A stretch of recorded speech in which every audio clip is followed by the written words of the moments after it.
Hadirin jamaah yang dirahmati Allah, pada pertemuan ini kita akan membahas tentang tanda kiamat besar. Banyak para ulama yang memberikan beberapa macam penjelasan tentang tanda kiamat besar, akan tetapi saya lebih nyaman dengan hadis yang terdapat di dalam Sahih Muslim, di mana sebuah hadis yang mengatakan bahwasanya ada 6 tanda kiamat besar. Yang pertama sekali itu adalah terbit matahari dari barat, keluarnya binatang pada waktu duha atau disebut khuruj dabbatul ard. Yang ketiga adalah dukhan ataupun kabut asap.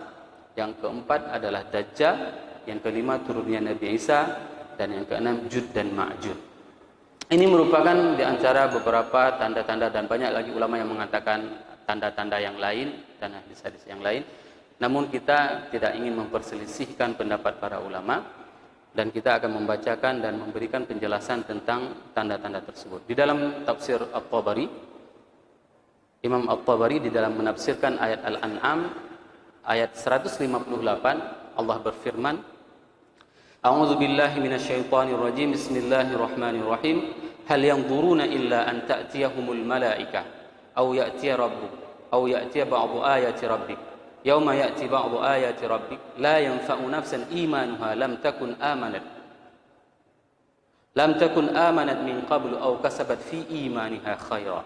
Qul intadhiru inna muntadhirun. Shadaqallahul azim. Ayat ini ditafsirkan oleh para ulama bahwasanya ada sebuah tanda, ada tanda, dan apabila tanda itu telah datang, maka itu tidak akan ada lagi pintu tobat. Kita sudah membacakan lebih dari 20 hadis tentang tanda-tanda kiamat kecil. Dan pada masih saat ini, masih tanda kiamat kecil itu masih berlaku pintu tobat bagi semuanya. Berapa banyak hari ini yang mempunyai masa silam yang sangat gelap. Setiap Sabtu Minggu dia keluar daerah, menghabiskan masanya melakukan kemaksiatan. Namun Allah belum mengambil nyawanya dan masih memberikan kesempatan hidup kepadanya.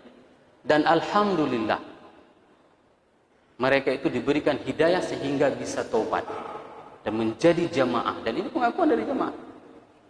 Beruntung sekali, karena banyak di antara teman-teman mereka itu yang sebelum sempat taubat, akan tetapi sudah meninggal dunia. Tapi alhamdulillah Allah masih menyayangi mereka.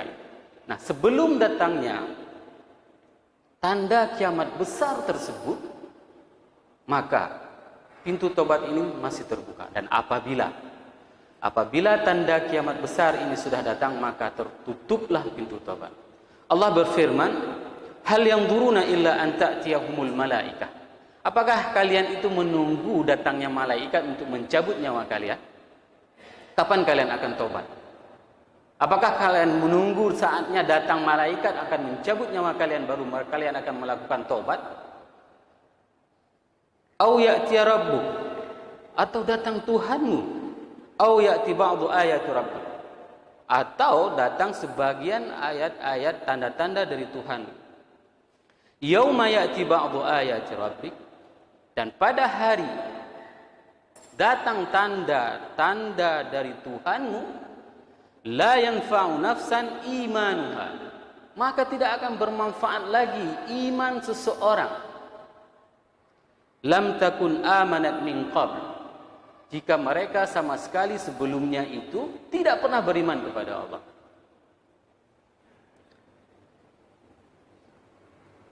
Qul intadhiru inna muntadhirun, maka tunggulah, karena kalian termasuk orang-orang yang akan mendapatkan penantian dari Allah.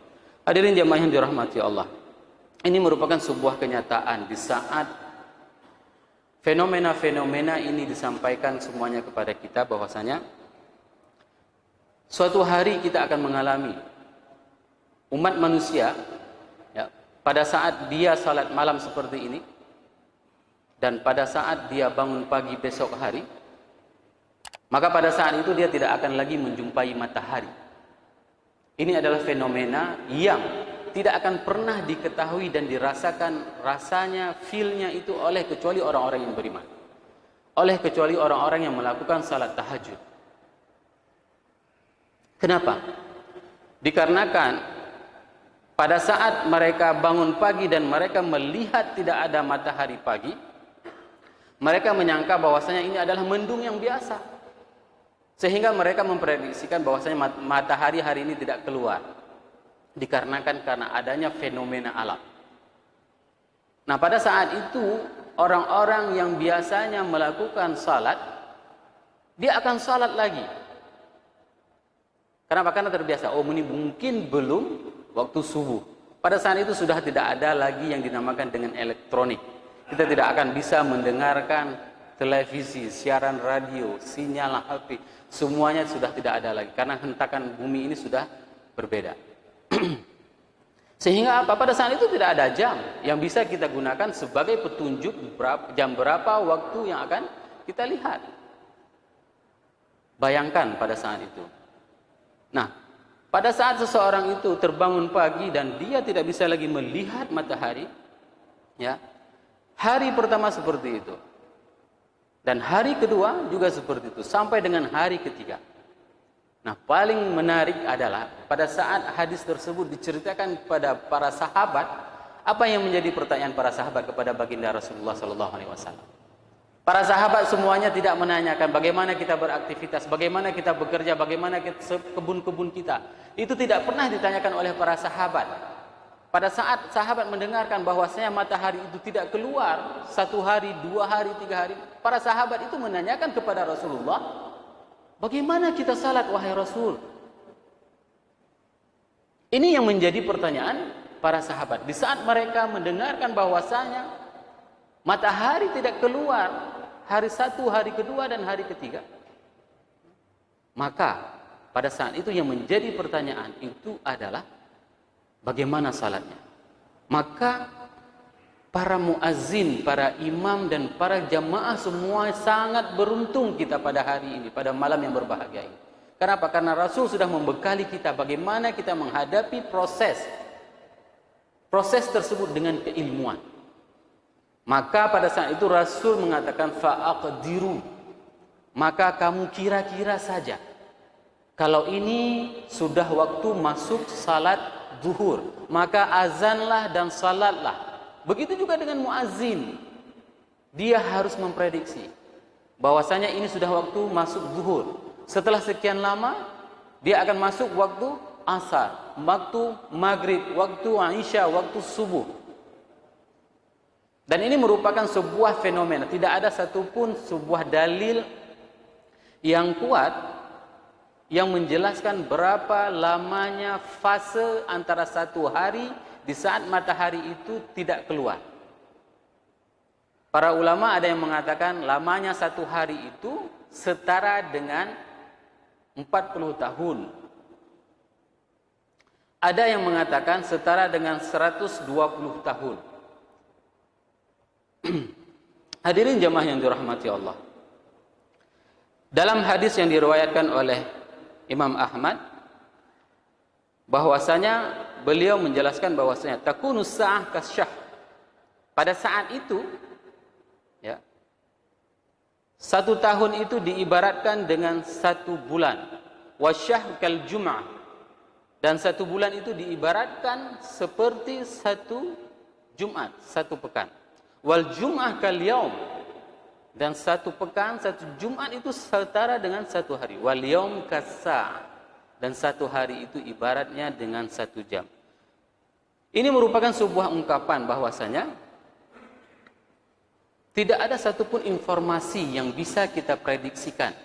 Dan yang paling menarik, jamaah yang dirahmati Allah, salah seorang profesor dari Mesir, Profesor Zaghloul Naggar, beliau mengatakan bahwasanya ternyata bumi ini berputar, akan mengulangi rotasi perputarannya seperti perputaran pertama. Ini penjelasan secara ilmu dendrokronologi. Beliau adalah salah seorang ahli, profesor ahli bumi.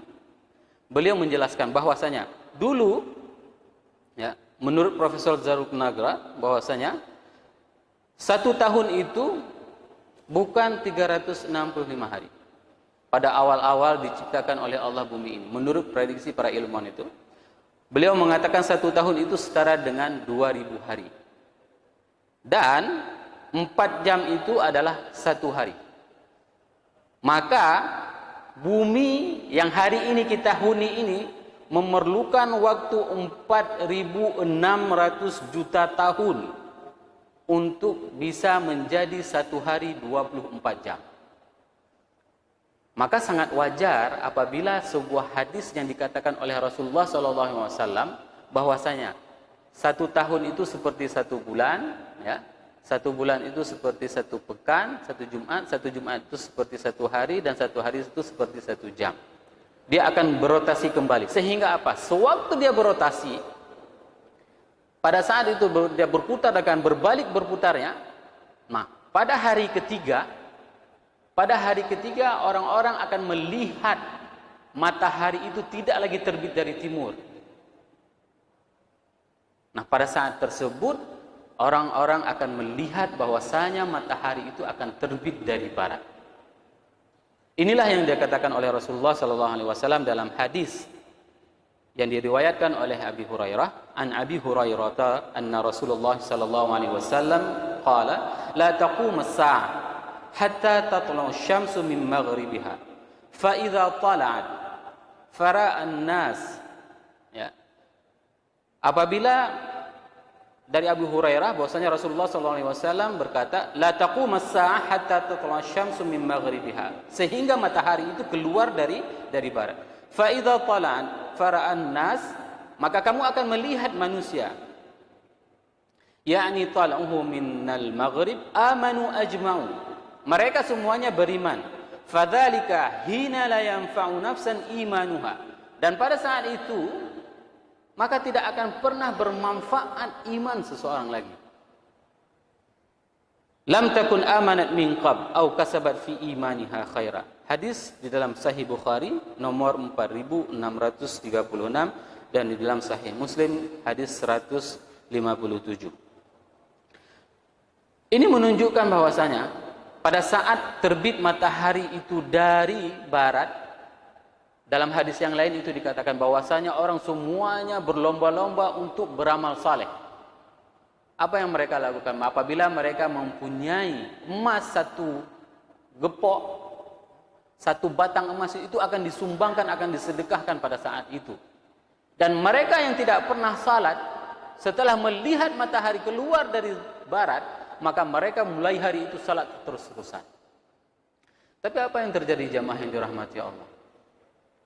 Itu tidak berlaku lagi. Maka bersyukurlah kepada Allah di saat Allah memberikan nikmat iman kepada kita. Walaupun matahari belum terbit dari barat, kita mau berlelah-lelah diri untuk duduk di masjid menunggu waktu Isya. Ini adalah sebuah investasi yang sangat mahal. Kalau seandainya mereka yang tidak mengetahuinya, maka ini adalah bersyukur kita kepada Allah. Kenapa? Karena kita sebelum terjadinya matahari keluar dari barat, alhamdulillah Allah masih memberikan nikmat tersebut kepada kita, sehingga kita bisa duduk menunggu waktu Isya. Bukan hanya malam ini, hampir setiap malam saya memperhatikan jamaah di masjid ini, alhamdulillah di antara jamaah yang paling ramai. Ini merupakan sebuah nikmat yang diberikan oleh Allah. Maka jamaah yang dirahmati Allah, jangan pernah menyesal. Ya. Kenapa? Karena Rasul sudah mengingatkan kita. Dan pada saat matahari itu terbit, para jamaah semua mengatakan kalau seandainya diberikan umur panjang, semua akan mengatakan benar apa yang dikatakan oleh Rasulullah SAW. Pada hari ini semua orang mulai sibuk untuk beramal saleh. Mulai hari ini orang semuanya mulai sibuk untuk salat. Mulai hari ini orang semuanya sibuk untuk mengeluarkan zakatnya. Padahal sebelum-sebelumnya mereka itu sama sekali di saat diajak untuk dikeluarkan zakatnya, infaknya, sedekahnya, mereka tidak mau dan mereka enggan. Ini merupakan fenomena kehidupan di dunia yang membuat manusia itu terlena. Hadirin jamaah yang dirahmati Allah. Nah, pada saat seseorang tersebut memberikan sedekahnya, zakatnya, infaknya kepada orang miskin, tetangganya, siapapun itu, Maka pada saat itu dijawab oleh orang yang yang menolak pemberian tersebut. Halabika bil ams, celakalah engkau, kemana engkau selama ini? Ini adalah perkataan orang-orang di saat mereka sudah mengetahui bahwasanya ini sudah tertutup pintu taubatnya. Maka orang tersebut akan mengatakan kepada orang yang baru berderma, baru bertobat, maka celakalah engkau, kemana saja engkau kemarin-kemarin. Ini merupakan sebuah wa'dul haq, janji pasti. Sebagaimana kita sudah membacakan janji pasti dan itu sudah pernah terjadi. Hadis-hadis ini juga akan terjadi nantinya. Dan di saat terjadi, maka kita akan mengatakan bahwasanya sungguh benar apa yang disampaikan oleh Allah dan Rasul. Maka sebelum hal ini terjadi, maka kita perlu mempersiapkan diri kita, keluarga kita, untuk terus beramal, untuk terus melakukan segala kebaikan-kebaikan di dalam kehidupan kita. Hadirin jamaah yang dirahmati Allah. Beramal saleh itu dianjurkan dalam beberapa tahapannya. Seseorang yang mempunyai jabatan, maka dia akan melakukan segala daya upaya melalui jabatannya tersebut untuk menjadikan jabatannya itu adalah sebagai amal saleh dia menuju kepada hari akhirat. Amal saleh itu juga mempunyai cara, yaitu dengan cara kerja keras, di mana seseorang dapat melaksanakan ibadah berpuasa, dan ini merupakan sebuah investasi, amal-amal yang memang harus kita lakukan di saat kita lelah salat tahajud, di saat kita lelah berpuasa, di saat kita lelah bekerja mencari nafkah. Ini adalah min juhudun nafs. Di saat kita bekerja dan berupaya, ini merupakan di antara amal saleh. Ada cara amal saleh lain, yaitu dengan harta. Harta ini diibaratkan di dalam Al-Quran, apabila seseorang yang dia sombong dengan hartanya dan ingkar terhadap hartanya, nikmat harta yang diberikan oleh Allah, maka Al-Quran mengungkapkan dengan kata-kata bagha. Ini perbedaannya apabila ada orang yang diberikan amanah jabatan oleh Allah, akan tetapi dia ingkar kepada Allah dan tidak taat kepada Allah, maka Al-Quran menggunakan istilah kepada orang tersebut itu adalah tagha. Idhab ila fir'auna innahu tagha.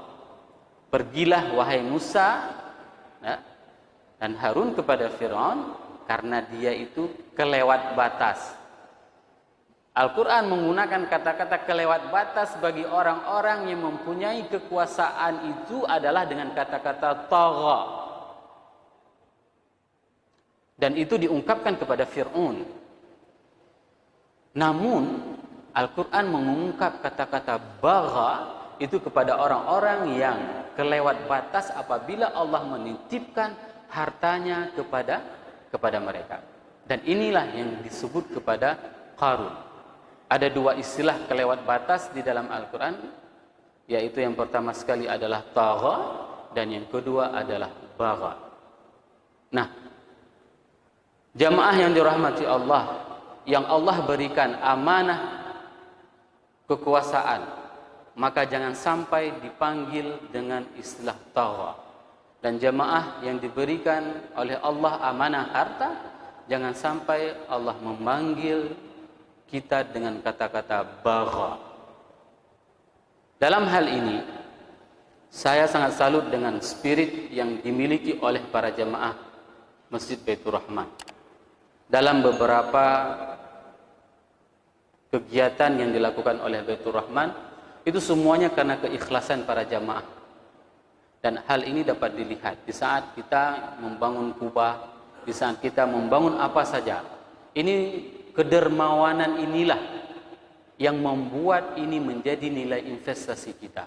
Kenapa? Karena apa yang kita makan itu akan menjadi busuk, dan apa yang kita pakai itu akan menjadi lapuk, dan apa yang kita sedekahkan itu akan menjadi investasi kepada kita. Dan itulah yang akan menjadi amal kita, menjadi amal saleh kita. Hari ini kami di Markas Al-Thaqafah Al-Islamiyah Baitur Rahman, kami membuka lembaga pendidikan di mana akan mendidik generasi-generasi emas. Generasi-generasi yang akan menghafal Quran, mereka juga mengetahui hukum-hukum Islam. Dan satu hal yang paling menyedihkan di saat salah seorang wali murid datang mendaftarkan anaknya, beliau menanyakan kepada saya pada saat itu, "Ustadz, apakah ada baju seragam?" Saya jawab, "Tidak ada." Alhamdulillah. Dengan sedihnya sang ibu itu mengucapkan alhamdulillah. Saya tanya, "Kenapa, Bu?" "Karena saya tidak ada uang untuk menjahit baju seragam."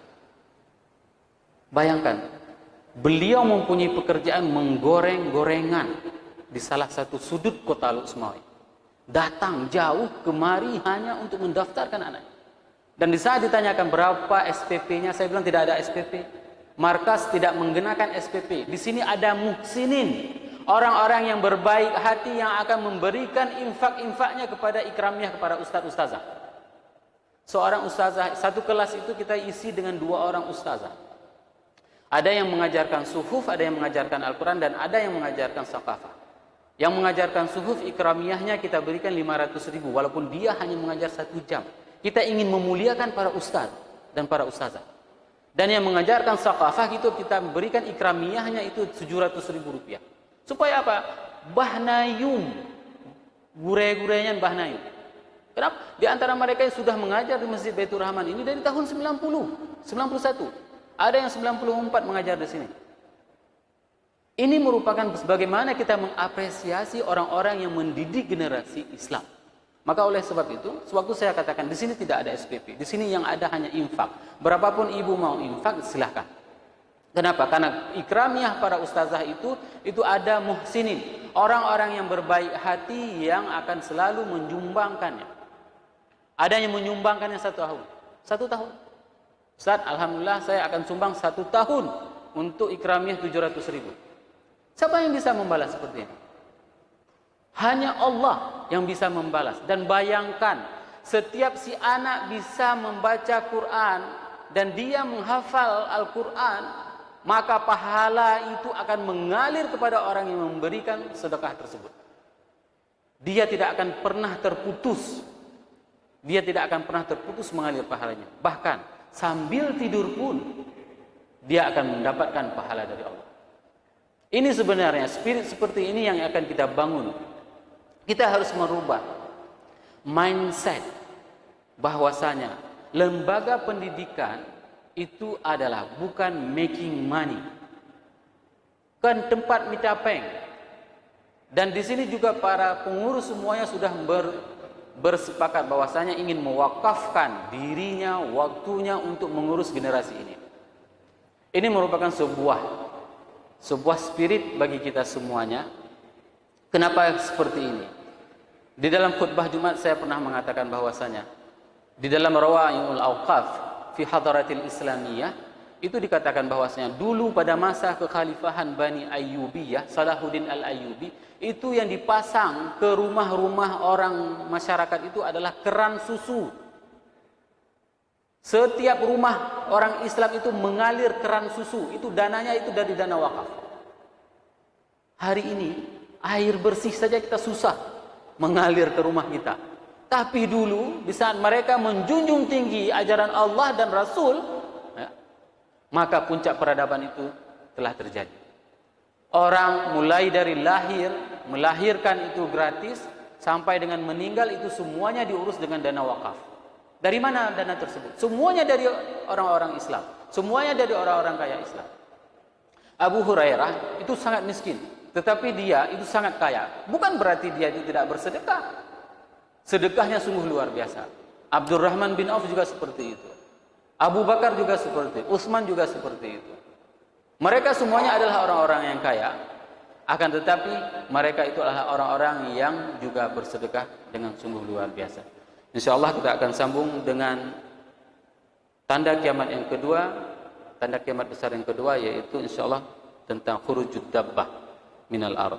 Subhanakallahumma wa bihamdika asyhadu an la ilaha illa anta astaghfiruka wa atubu ilaik. Wassalamualaikum warahmatullahi wabarakatuh.